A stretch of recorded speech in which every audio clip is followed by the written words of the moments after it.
there. How Hey. you doing? Good, good. Well, we are here live. We know it's been a minute since you have seen our faces, but we are back in our new upcoming grant year. If you don't know, we are She Looks Like Me. It is a HIV prevention initiative through St. Paul A.M.E Church in Montgomery, Alabama.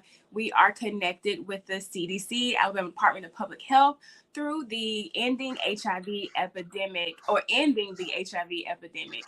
And we are excited to get started with our new grant year. And we just want to talk about a few things that will be taking place over the course of the next few weeks and throughout the next year. So I'm Crystal Nelson. I am the project coordinator. I have my other guests. I will let them introduce themselves as well as their title with this initiative. Well, I'm Lucretia Cannell. I am the EHE HIV sexual health counselor. And I'm Crystalline Winfield. I am the outreach coordinator for EHE. Awesome, awesome. So we are excited. I know you guys are excited as well. One of the things that we wanted to kick off last year in our grant program was our resource days. We were going to be using this resource day to tackle some of the social determinants that our communities are faced with each day that may prevent or create barriers to access to care. And so we have a topic each month. Some examples of those, with our very first one being September the 24th. That's going to be our voting and health seminar. And we have other topics like financial literacy. What else, guys, that we have that we're going to be discussing? Housing Security. disparities and just pregnancy health and just a wide range of barriers to health and wellness that affect our community more disproportionately than others. Right. And that's the main thing. We are trying to kind of tackle some of those things that separate us from other communities and making sure that we are pulling together as one and putting all our resources together, not kind of separating where this church is doing this and this church is also doing the same thing. We want to pull all of our resources together and work together so we can kind of pull ourselves out of out of the disparities. So we're going to talk about our first one, which is the voting and health seminar. And so we are excited to partner with Church Women United, as well as the Wellness Coalition. They will be on site to kind of assist with speaking to health insurance as relates to enrollment and giving you information about the different types and which would probably be the best fit for you. And they will be able to access the marketplace and they can speak to what the marketplace is. Church Women United, they are going to be assisting us with the voting aspect, and they will have other agencies that will be there to help talk about voter registration and kind of help you along the way when it comes to voting. Some people may feel like they don't have voting rights because of certain circumstances, but we're here to iron all of that out. Chi Eta Phi, which is a nursing sorority, Sigma Eta chapter, is a Montgomery chapter of Chi Eta Phi. They will be on site to kind of help talk to you about navigating through the healthcare system, as well as doing your things like your basic vitals or kind of discuss with you some healthcare issues or concerns that you may have. Lastly, we have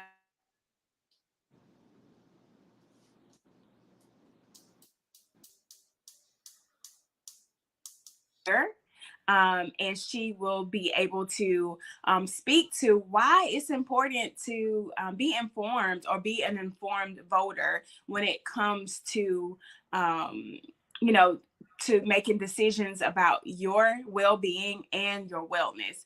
And a lot of people may not understand, but healthcare is largely influenced by money, if we've been honest, and an influence about by the government. This grant is actually funded by the government. So things that are important to you are reflected in who you are putting in office and political office. And so we really want to be able to speak to that. And as we were meeting, I'm going to let the ladies kind of talk and discuss some things that the importance about it all. As we were meeting, trying to pull this event together or these events together, there were a lot of things that we wanted to touch on. And so today, as we gear up for our first one, we'll open it up with discussion about the importance of those things. Um, Ladies, what do y'all I want to say? I would like to say that I like that we have invited these entities to help us or assist us in informing the community about the importance, even if you feel like you don't have a voice. On a meeting or a gathering of you and I and Crystalline, we discussed how Medicaid or people who have certain disparities or receive government assistance tend not to vote and why they tend not to vote. We talked about the census and how important the census is and who elect into office. So when we don't go out and vote, this resource day will break down the importance of voting as far as the person that you vote for and why you're voting for them. Not just to be, well, I'm straight Democrat or I'm straight Republican or that whatever. That doesn't concern me. I literally found out because I didn't vote. I'm sorry, I didn't feel like the census that affected the numbers concerning what is sent to my community. And I would like Crystalline to kind of go into detail about what she was able to tell me, and if I didn't wasn't a part of this or I didn't want to attend, or if I wanted to attend a resource day, what kind of information I will understand about policy and procedure that as a Black community we do not know. Even some of the most educated of us do not know or have an understanding. Yeah, so with this end of the EHE initiative, our main focus has been on HIV and managing it and trying to educate people on the disease and the disorder, and also to break down the stigma around it. Well, there's so much stigma around other things that affect managing the HIV, and one of those things is our literacy when it comes to politics and policies, and stigma that is associated with the political process. The census, as you spoke to, Lucretia, is one of those things that we in our Black community, we still hold dearly, that they're just trying to track us, that they're just trying to trace us, and to find out where we are to do harm. And where that may be real, um, 30, 40 years ago, that is no longer the case, but the stigma is still there. So that census that we are to fill out every 10 years, it literally determines the resources that goes into our community. So we want to have our voice, we want to be counted, we want to be seen, yet we don't participate in the areas of government that allow us to be seen. Our voice is heard at the ballot box, our faces are seen on the census. So if we never fill out the census, we're not counted. So there are those funds, those resources. When we're talking about we need a community center, our children need something to do in our community. They don't have any outlets. They don't have anything to do. Well, you can't get the YMCA when there are 4,000 children, 4,000 people in your community, but only 1,500 filled out the census. That matters. We give up our vote, we give up our voice, we give up our being visual when we don't participate in government. So hopefully with this resource day, we can give out some information to the people that are able to participate, to show you how your participation in government, your participation in policies, choosing who your elected officials are, not waiting to the presidential election, but your local leaders, choosing those local leaders, how that truly does affect your community, how that affects your schools, how that affects your ability to even be able to go and get a driver's license. There are places, there are cities, there are counties that don't even have a place where you can go and get a driver's license. That's affected by your ability to vote people in policies. And so when you can't get a driver's license, how are you going to get health care? You How are can't you get going to vote? You I, can't vote. So I, all of those things, we don't think that, sometimes we don't think that these policies or that politics play into our healthcare, but it does. When mm, you when you do not have a courthouse in your city where you can get your driver's license renewed, how do you get to your doctor's appointments? You don't get there if you don't have a driver's license. So those little things are, they're small, but they're huge. And we want to speak to that through this initiative to let you know how government, how everything plays into your health. And so, yeah, I can talk on about this. So I was going to say, you kind of spoke to the voice when it comes to voting, and that census is not necessarily just like your individual voice, but that also plays a role in elected officials and how many people can represent you as a people when they go to Washington and they make these laws. And so it's highly important that we take it seriously, and we are doing our research when it comes to these elected officials and ensuring that they are coming through on the promises that they make at these elections. And so we kind of spoke to that as well in our conversation when we were talking about Governor Kay Ivey and one of the promises that she made mm-hmm, when it comes to expanding Medicaid. And I don't know if people are necessarily on Medicaid, but there are some stipulations that come with being able to be accepted on or being able to access Medicaid. And so with the expansion of Medicaid, some of those things that you had to qualify for, it's usually solely based on income if you're expanding Medicaid. And so we talked about people that work full-time jobs, or they may work at some low paying jobs, but and they are two jobs, uh-huh, and they don't necessarily qualify because they are working, but the income is not substantial enough so that they can cover health insurance for themselves. mm-hmm, And so we have to think about those things. And I know that you may not feel like it's important to have insurance, but every hospital does not have a charity organization where they can cover those increasing cost of going to the hospital. And let's to be honest, hospitals cannot allow patients to use it as a primary care physician. So we have people that go to the hospital, to the emergency room, because they've waited and waited, they're not insured, and so they have to wait to the last minute to actually get some help because they don't want to incur cost of receiving care. And so when we think about that, that's a large portion of the government and how things are covered and how we take care of the community. And if any race or community is going to be affected the most, it is always the African American community or the um, people of color. So yeah, and that includes brown, and it includes not only brown, black people. And I like how Crystal said that, most black people don't have a primary care because they don't have insurance, so they use the ER or the emergency room as their primary care physician. Oh, when something is really really wrong with me, that's where I'm going to the emergency room. And like she said, in layman's terms, y'all, these folks are not going to allow you to come into their hospitals and just, it's okay.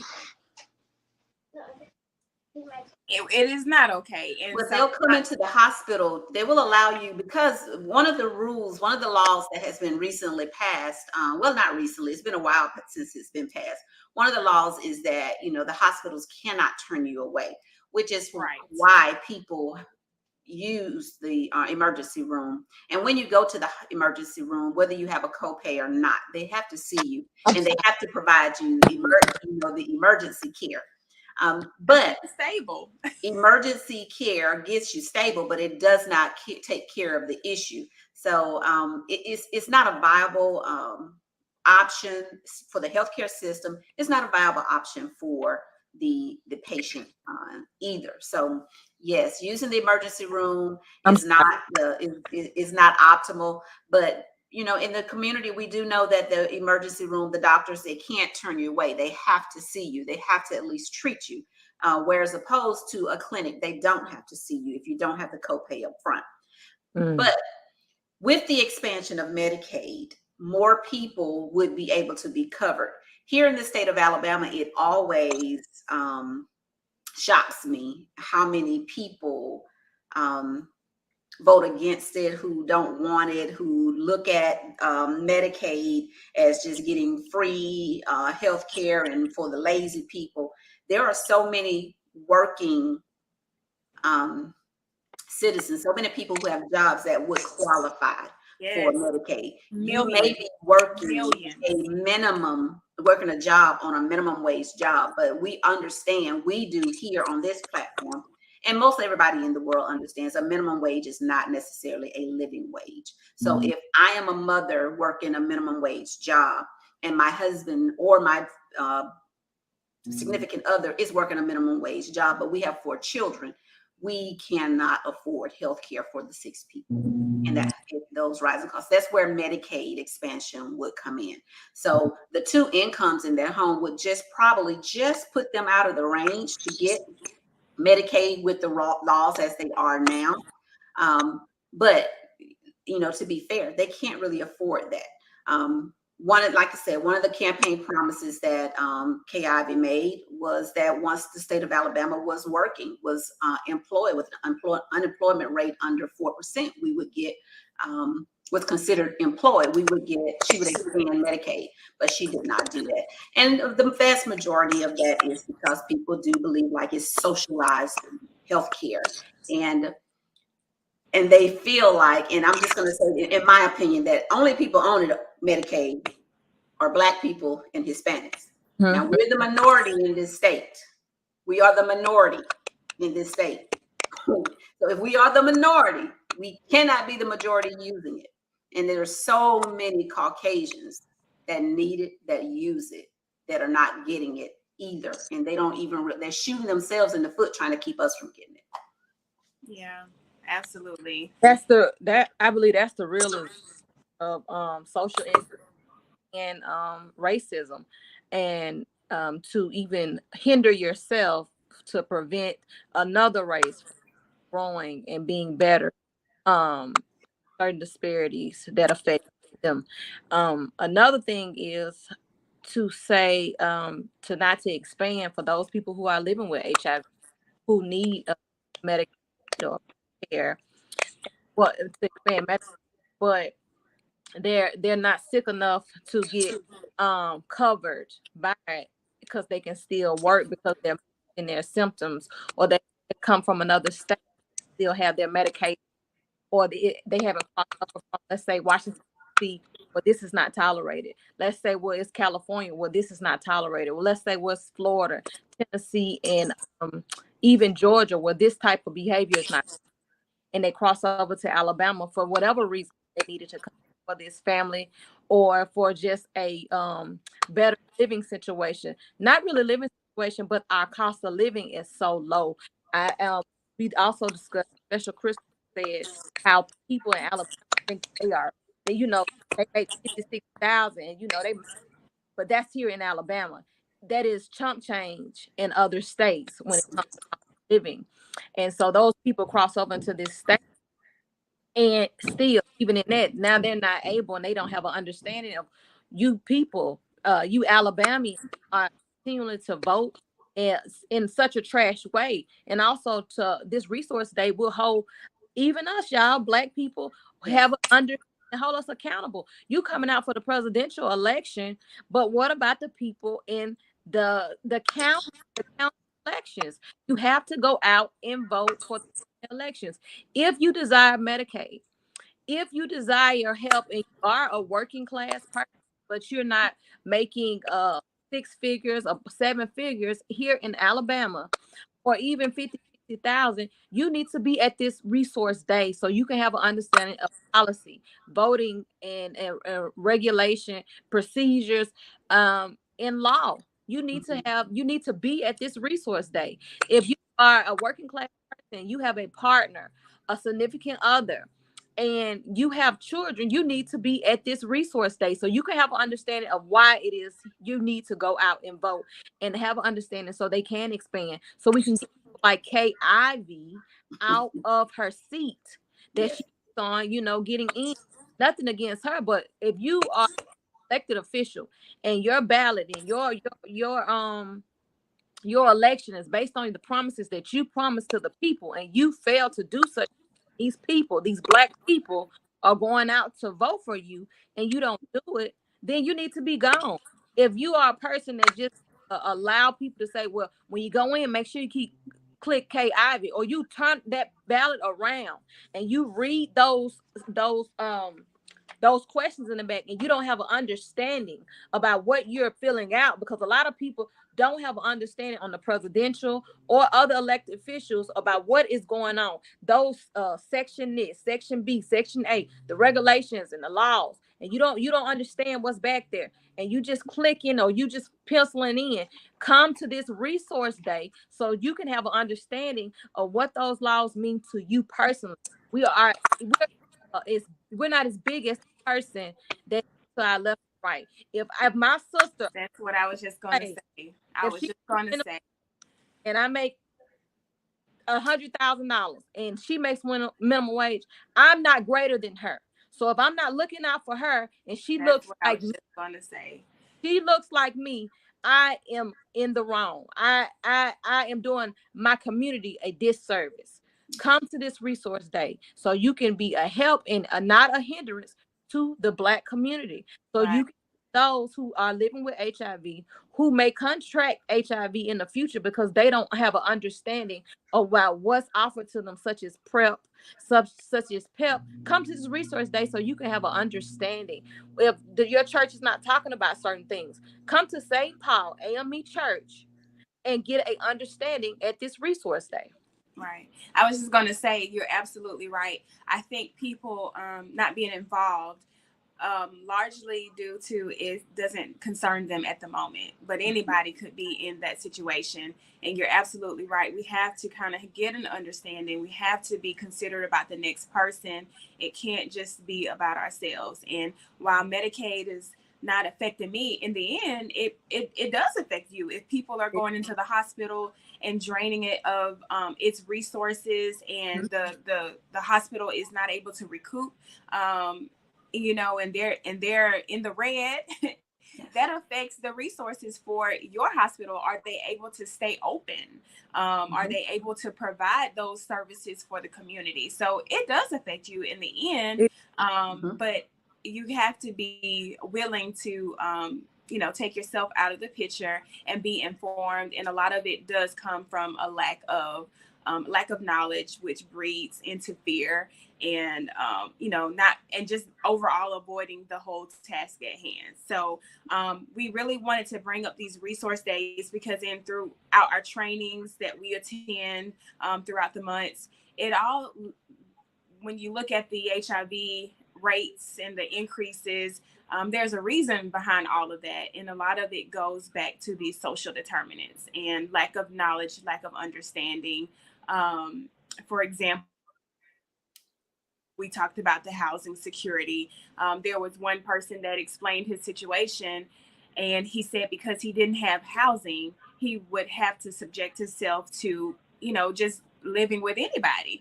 And sometimes when you live with people, they require certain things to be done for your stay if you don't have the money. And so putting yourself at risk, to do sexual behaviors or some things that you wouldn't normally do, all because you don't have a place to live and you want somewhere safe to lay your head at night because you don't want to sleep outside. All of those things, financial literacy, not being able to, budget wisely or know how to use your funds to be able to cover for the lack that you may have. And I'm going to be taking part of that myself, because I'm just blessed enough to make enough money that I can survive. Yeah, absolutely. Definitely would like to be a steward of my finances, and I know that the community could benefit from that as well. So there are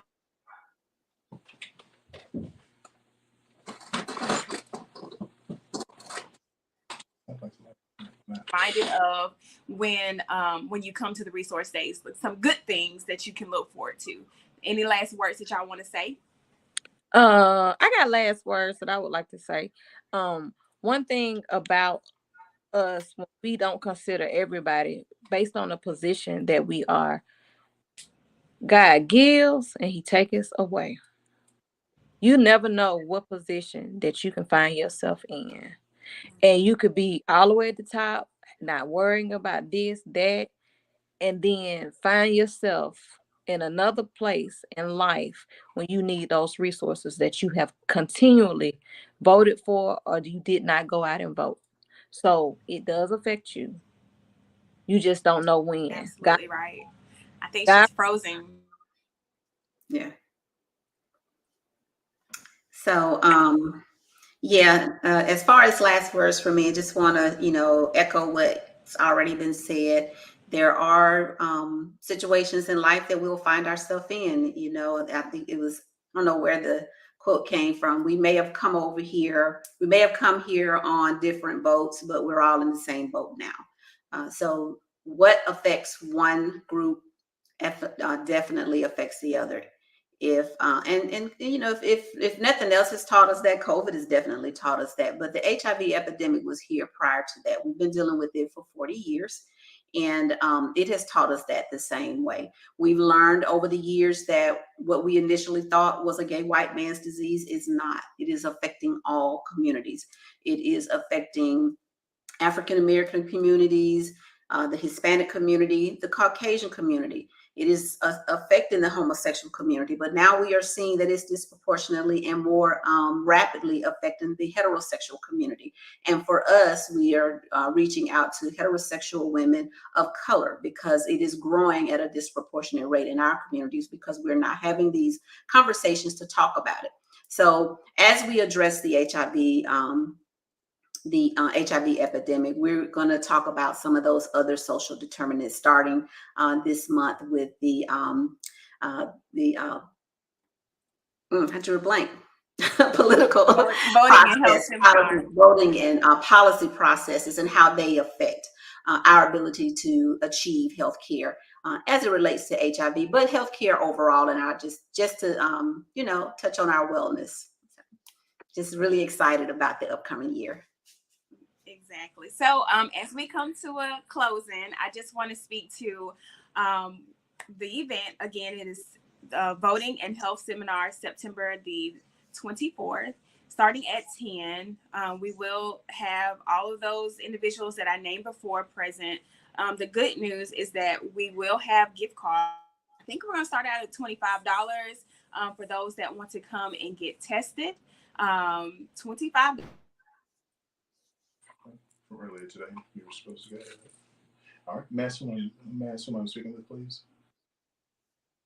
trying to make sure that the moms that have their children on Saturday mornings that we have something for them, and we will have light refreshments as well. So we welcome you all to St. Paul. We welcome you all to learn more. We are also always looking for volunteers that are interested in helping us with this initiative. We don't just stay at the church. We do some outreach and outreach ministry, might as well say that.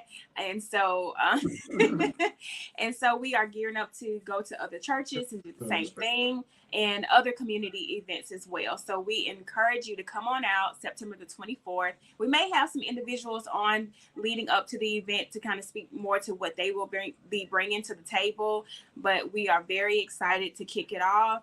And that's all that I have. We try to keep y'all for about 30 minutes to get this good information. Don't forget to share this live. Don't forget to invite your friends to the event as well. Don't forget to like She Looks Like Me. Don't forget to like the page and follow us on Instagram as well. What's that link? Is it she_looks like me on Instagram and She Looks Like Me on Facebook? So thanks, guys, for tuning in. We will see y'all again soon. Take care. Bye. Bye.